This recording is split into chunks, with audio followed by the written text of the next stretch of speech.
Oh, this one was pain. It was beautiful, and you're going to have to be prepared for an emotional journey. I finished Double Helix, and it was a few days of me sitting there before I could actually start writing this out.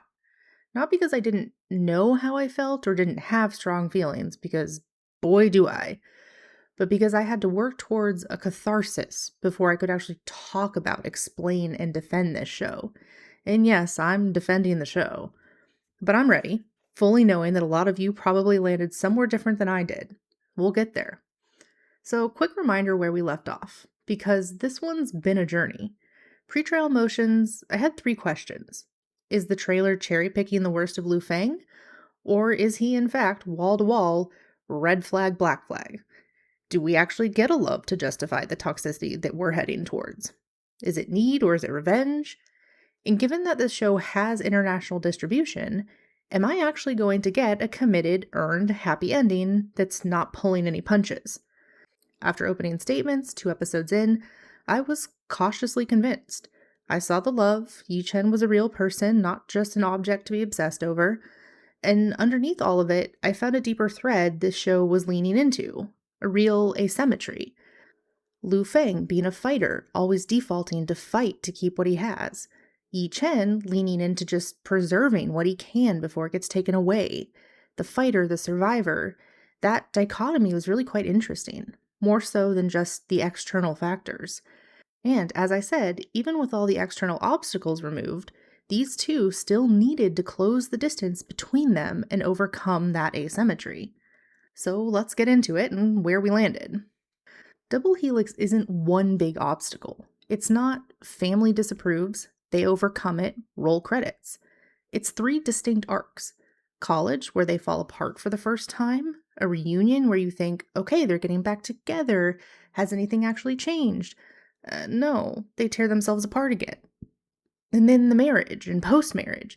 Yi Chen marrying someone else, Lu Feng absolutely losing it, the imprisonment, and the worst of all of it. Before either of them actually does any work to understand themselves or each other in this relationship. This show doesn't let you sit on the sidelines. At best, you get to say, this isn't my journey, but you're still in it. And if that journey, with all its ups and downs and the different kinds of pain, was necessary to tell a story with this much depth, one that's willing to take you somewhere that might be irredeemable, then really you're left with one question. Are they actually going to get through this? And frankly, am I going to get through this? Ultimately, this is the cost of admission for this show. Worth it? Necessary? Hard. So let's get into the reckoning. And let's start with the hardest part. There's no easing into it.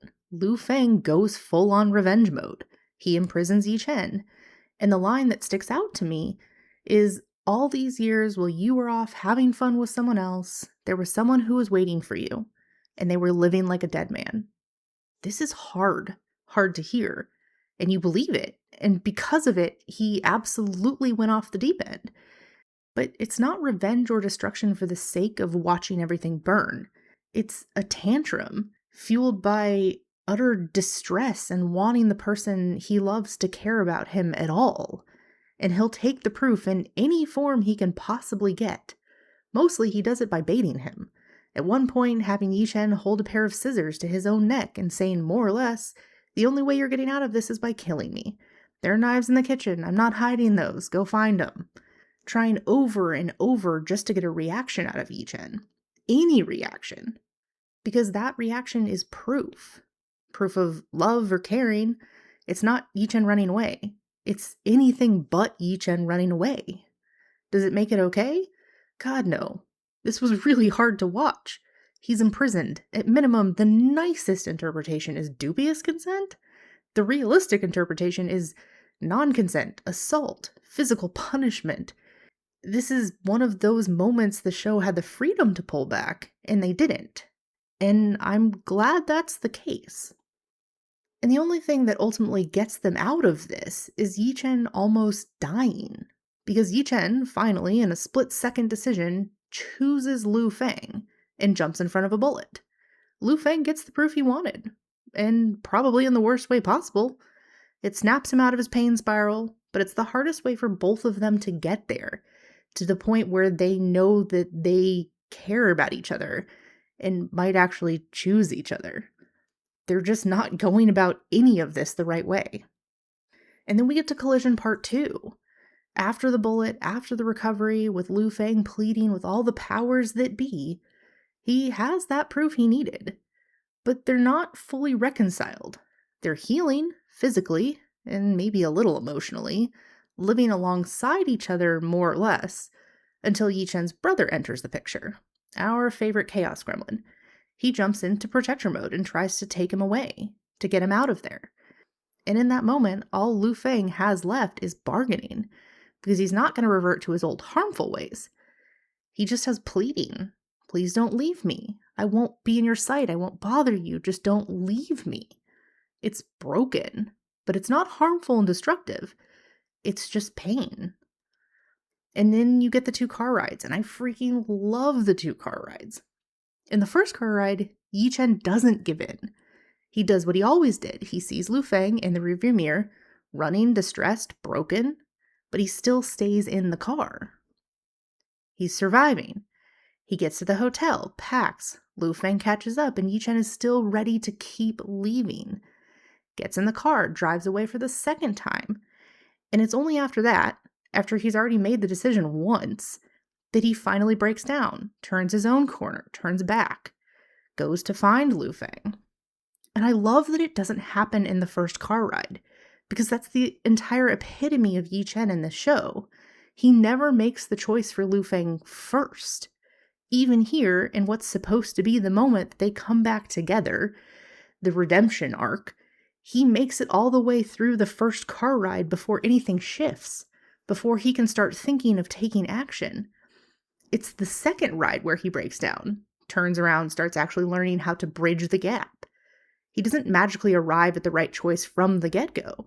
You're watching Yi Chen grow in real time. And it's great because it doesn't undo who they are as characters just to get us to a happy ending. And then, the moment I think this whole show was truly building towards. If you're not sold here, I don't think you ever will be. It's the rain scene. Yi Chen is the one who has to come out and find Lu Feng. Hand bleeding. The vase smashed. Small, distraught, broken. Yi Chen says they need to go to the hospital. And Lu Feng doesn't want to admit that he's sick. He's scared of what it means, scared of being left because of it. And Yi Chen makes it clear. He won't leave because Lu Feng is sick, but he will leave if he decides not to get help. And then the line that cements everything. What if I can't be cured? Then I'll go crazy with you. Yi Chen, all in for the first time ever. He's actually all in on this. It's Yi Chen's first instinct to fight, to protect, to make Lu Feng choose himself for once. And it's Lu Feng finally breaking.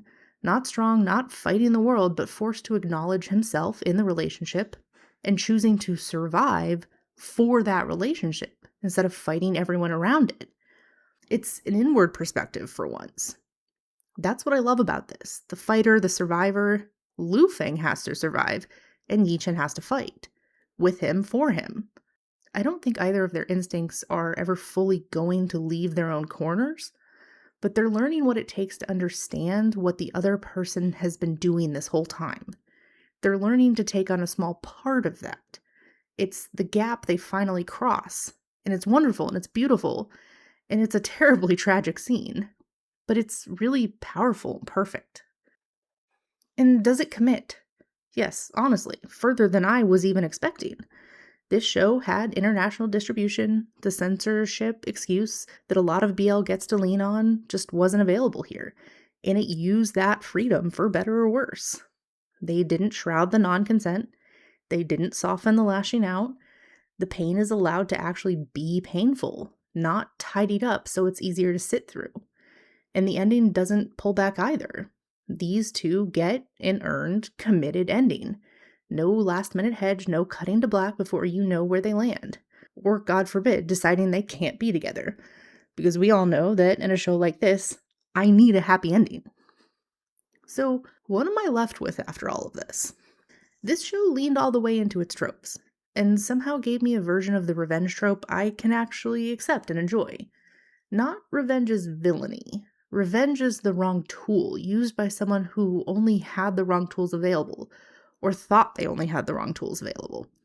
That's a version of this trope I didn't expect to walk away liking, or even appreciating, but I do. It put me through that full, non-stop emotional ride. It layered in more nuance. This was more than toxic guy redeems himself, because you had a case study in opposites. A fighter and a survivor, growth on all sides, intentional pain, unintentional pain, and physical wounds versus invisible ones, all stacked up alongside each other but never ranked above one another. And that refusal to rank them, that's the show trusting you. It handed you two completely different kinds of pain. You decide what's worse. That's not a gap in the storytelling, that was the point. It promised that duality from the start, and it delivered. Ultimately, I got pain and catharsis, but I still got the growth, and I still got the love and the happy ending at the end of the day. The journey and the outcome were both what I was hoping for. Now, was it perfect? Not necessarily. I've got a couple nitpicks. First, you don't cure bipolar disorder, or a lot of mental health disorders. Unfortunately, it's something you live with. It's a constant companion. You learn to manage it. You don't get to magically take a few actions and take it out of your life. It's not as clean cut as that. And that's why the word cure drives me crazy. They talk about finding a cure, that you get treatment and then maybe not all of a sudden, but eventually there's a fix, it's done.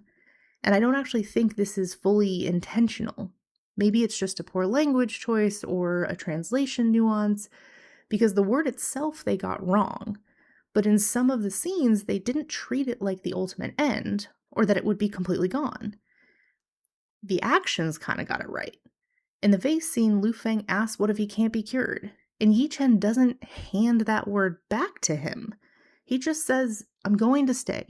You have to get treatment. I'll go crazy with you. And later, after Lu Feng gets out of the hospital, there's talk of keeping him in a stress-free environment, continuing to manage his surroundings, aka managing the disorder. It's not treated as cured or gone. They acknowledge that through those conversations, but they still use the word cure. So they slipped back into fairy tale land for a second instead of staying on the harder, real-world path that they're actually walking together. Second, the ending brings it back to their college days. That full circle callback. I don't really think they needed it, and I don't really like it. They found their way back to each other. They grew. They overcame tragedy. They hurt each other and they survived it. They're not the same people they were in college. And the joy that they've built isn't that same joy. Not even close. It's heavier. It's more earned. It cost them something dearly to get there. I don't like full circle moments when there's such an evolution like this. They didn't end up back in the same place. What they actually built was better, and it overcomes the asymmetry that was always standing in their way. So I think they undersell it by doing this full circle moment. Those are the two things that bother me. Everything else, honestly, is just a matter of taste. Absolutely sustained. It's not a fairy tale forgiveness story. Not a clean one. This is their journey, not my journey, and thankfully. And I had to remind myself of that more than once to actually get through it. And look, I know some of you are already screaming at me that this should absolutely be overruled. Drop that in the comments. I want to hear it. Tell me, was there something I missed? Was there a completely different final straw for you?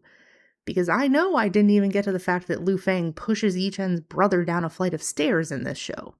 In the grand scheme of everything else going on, it really didn't rank amongst everything else that was happening for me. That's how much this show threw at us. So if you've got a piece of evidence to put on the table, I want to hear it. Bring it. This is a genuinely fascinating watch. If you're willing to go in and actually sit with it instead of bailing the second that it gets hard. You can stop at the surface. The non-consent, the guy who looks like he doesn't care what he's doing to the person he loves and continuously walking away. It's completely fair. It might not be your cup of tea. But if you stay with it, you might end up somewhere you didn't expect to land. I did. And honestly, I'd do it again.